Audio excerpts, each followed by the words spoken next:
krásny deň, ja som Ľubka. Poznať ma budete z hudobnej formácie Vlčí jama. Keď sme s týmto projektom pred rokmi začínali, tak to bol taký malý prdík, ktorý nikto nepoznala, ani som moc neverila, že si to niekto pustí, okrem ľudí, ktorých k tomu donútime a môjho ocina. Ale to sa nestalo a Vlčí jama si našla celkom peknú základňu fanúšikov.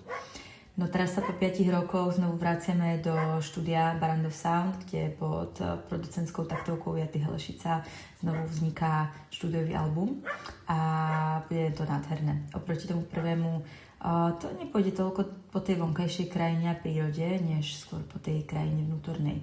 A môžem povedať úplne bezpečne, že je to najosobnejší a najcitlivejší projekt, ktorý som kedy tvorila. A veľmi sa na neho teším.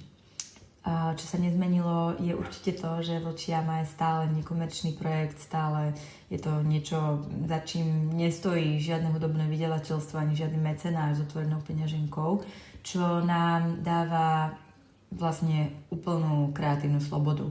Každý tón, každé slovo proste znie presne tak, ako chceme. No, ale takisto to znamená, že celú túto srandu si platím sama. Ak vás zaujíma, ako môže finančne vyžiť kapela, ktorá nekoncertuje, ktorá nemá žiadne komerčné ambície a ktorá vlastne ani není úplne kapela, tak tá odpoveď je priama podpora. A práve preto som založila k vydaniu tohto albumu Donio kampaň. Ja mám veľkú radosť, že táto platforma existuje a že si jej prostredníctvom môžete kúpiť jednu z odmien, ktorou vydanie albumu priamo podporíte. Takže tam máme odmeny ako napríklad samozrejme digitálny release albumu Polúčine vietor letí. Je tam ako ďalšia z odmien spevník s mojimi autorskými ilustráciami. A sú tam potom aj nejaké zážitkové osobné odmeny, ktoré som sama zvedavá, či si niekto kúpi. A ďalšie odmeny budú pribúdať.